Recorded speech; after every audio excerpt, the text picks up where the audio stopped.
This week, we saw a massive Steam data breach. But what actually happened? And is your account at risk? No. The answer is no, but we're going to get into it. Plus, Doom: The Dark Ages works on the Steam Deck with a few caveats, and we'll talk about it. And how have sales been faring for the Steam Deck over the last year? All of this and more today. That's right, it's Steam Deck and Linux gaming news time. It's been over 3 years since the Steam Deck launched. What a fun ride it's been, honestly. I mean, when the Steam Deck first launched, it was in the global top 10 highest revenue items on Steam for like 10 weeks in a row. In the first 10 weeks, they fell somewhere from 6th, 7th, or 8th place on average. This chart comes from Gaming on Linux. They're awesome, by the way. Go check them out if you haven't seen them. But how have sales been recently? I mean, especially in recent times where, you know, the hardware has been struggling to play modern AAA games at high frame rates. And the answer is it's been doing really well, actually. Throughout the entire month of April, the Steam Deck was the number 3 highest grossing revenue item on Steam. That's respectable considering its age, but also where it started, averaging in like 7th position in the top 10. And given that over the last 12 months or so, the Steam Deck has hovered around 3rd or 4th place on average, that just goes to show you the kind of staying power Valve's handheld console has. And if we look at the most played games on the Steam Deck over the last, let's say, week, we can see that Balatro is number 1, and then we have Elder Scrolls 4 Oblivion Remastered, which is number 2. We have Baldur's Gate 3, Clair Obscur Expedition 33, and Stardew Valley rounding out number 5. I mean, if we scroll down, it's a good mix of games that are old and new. Overall, it's still great to see that the Steam Deck sales are still going strong. And you probably know I'm a big proponent of the Steam Deck, but we also have some new news coming out from Valve about SteamOS compatibility. Before the launch of the Steam Deck, Valve announced the Steam Deck Verified program, a way to easily, at a glance, get an idea of how a specific game would work on their then upcoming device. Well, this week, Valve announced the SteamOS compatibility rating system, which is an extension, or maybe a subset is a better word, of the Deck Verified program. This is meant to give gamers on SteamOS-powered devices that aren't the Steam Deck similar insight into how a game's going to work on their console or not. And this is pretty interesting to me. I think that what Valve is doing here is good. So let's go into the details, because, like, the devil's in the details, right? Deck Verified has 4 criteria that are checked for compatibility with the Steam Deck, and they are input. Does the game support full controller input? Does it use the correct icons for button prompts? And does the game automatically bring up the virtual keyboard when you need to type something? Then there's display. Does the game support the Steam Deck's native screen resolution of 1280 by 800, or at least 1280 by 720? And importantly, is the text readable at that scale? Next up is seamlessness, which basically just checks if the game throws up any compatibility warnings, and if there's a launcher, is it navigable with a controller? And finally, system support. If necessary, does the title and all of its middleware support Proton? That includes anti-cheat, by the way. Now, Valve's been able to check for these criteria with the Steam Deck because it's a singular piece of hardware, and that enables them to check the legibility of text on like a 4.5-inch screen at 720p or whatever. It also allows them to check how a game's going to perform on low settings with their custom APU. But you might have noticed an issue, right? Like, Valve can't guarantee what hardware you're going to have in your SteamOS powered device. So they're not going to be able to test for input or display compatibility or whatever across all devices running SteamOS. Instead, the new SteamOS compatibility rating is only using a subset of checks from the verified results. Really, it's just the last one that I mentioned, system support. Now, according to Valve's own announcement post on this, quote, if a game and all of its middleware are supported on SteamOS, we will mark it as SteamOS compatible. If not, it's marked as SteamOS unsupported. And please note that this rating system does not include testing results for performance and input, since we will not know and have not tested how all titles will run on all potential hardware. We expect over 18,000 titles on Steam to be marked SteamOS compatible out of the gate. Now, one interesting side effect of this is that many games marked as playable rather than verified will be getting the SteamOS compatible badge because of the looser criteria here. These new ratings will be rolling out in the next few weeks, according to Valve, and anyone who is playing on a SteamOS powered device, like the Legion Go S, for example, are going to see these ratings on the store pages for games they visit. Now, I'd love to know your thoughts on the SteamOS compatibility rankings. Let me know in the comments down below. All right, so next up, let's talk about Doom: The Dark Ages, because this has been an anticipated game for me, for sure. It launched this week, and I have a 2,000-word review over on my website. You'll find a link to that down below. And while I definitely had fun with it and played it on my Steam Deck, the longer I played, the less I enjoyed it. Now, I'm not going to spoil the rest of the review for you. You can check that out down in the description. For now, though, I want to talk about how to get the game running on your Steam Deck and talk about some of the changes that have landed to herald its release. So let's start with the latter.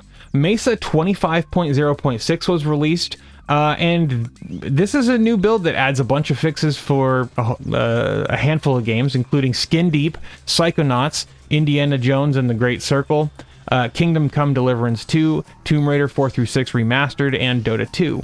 But it also added a handful of workarounds for Doom: The Dark Ages on Radeon cards. Now, this will help folks play the game on Linux, and I'm curious if this is the fix that the SteamOS preview build pushed to. I'm not 100% sure. But here's the thing. You can play Doom: The Dark Ages on your Steam Deck right now. I want to mention, like, right off the bat that Bethesda sent me a review key, and I was able to get this game running 2 days in advance of release, just around the same time that Valve pushed a SteamOS preview that fixed a crash that prevented the game from being launched. Now, getting the game to run on my Steam Deck was actually relatively painless. You can follow these steps for yourself to get it up and running on your deck. First, you're going to need to opt into the preview branch for SteamOS. This will fix a fatal bug that crashes the game on startup. Now, to opt into the preview branch, you need to go to Settings, System, SteamOS, and then you need to change to the preview branch here. In my experience, opting into the preview branch doesn't take the first time, so you're going to have to upgrade into the beta and then go back into the same settings menu and change back to preview. Next, you're going to want to install Doom: The Dark Ages on your Steam Deck. And then you need to opt into the Proton hotfix. If you're watching this a couple weeks from its release, then you probably won't have to do this step. To opt into the hotfix, go into the game in your library and then hit the gear icon. Then select Properties, Compatibility, and then check the box labeled Force the use of a specific Steam Play compatibility tool. And then choose Proton hotfix from the list. Again, if you don't see Proton hotfix here, you're not going to have to do this. Once you get all this set up, it should launch for you. Now, I'm really interested to hear your thoughts on Doom: The Dark Ages, so let me know down in the comments. And while you're down there, why not like that smash button? It's the best way to tell YouTube you want to see more videos just like this. And did you know that I release a new video every Monday and Friday? Get subscribed so you don't miss those. I want to thank my amazing patrons and my subscribers on my blog for the support that they are showing to this channel. It's because of these folks that I'm able to continue the work that I'm doing here, so thank you very much. All right, let's get back to the news. So about that supposed Valve data breach, let's talk about this. This all started with a post on LinkedIn, of all places, and that's how you know that this is completely unserious. But according to the LinkedIn account, there was a, quote, data set of over 89 million user records for sale on the dark web for only $5,000. They also stated, quote, the implications here are serious. Steam isn't just a gaming platform, it's a treasure trove of personal and financial data tied to users worldwide. If this breach is verified, it could lead to widespread phishing, account takeovers, and targeted attacks across the gaming community. An update from this post claims that the leaked data here is not from Valve themselves, but from a supposed vendor called Twilio. Now, they're one of those services that offers companies programmatic ways of sending transactional emails and SMS messages.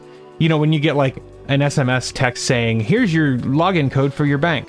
The completely unserious LinkedIn account followed up their amendment with, quote, The data includes message contents, delivery status, metadata, and routing costs, suggesting back-end access to a vendor dashboard or API, not Steam directly. They also said, quote, "This reinforces a supply chain compromise, putting user security at risk via phishing or session hijacking." Anyway, everything about this, the way this is written, reeks of LLM slop to me. And it's also cited as the primary jumping off point for this story on the clear web, as far as I can tell. Can we just get rid of social media, please?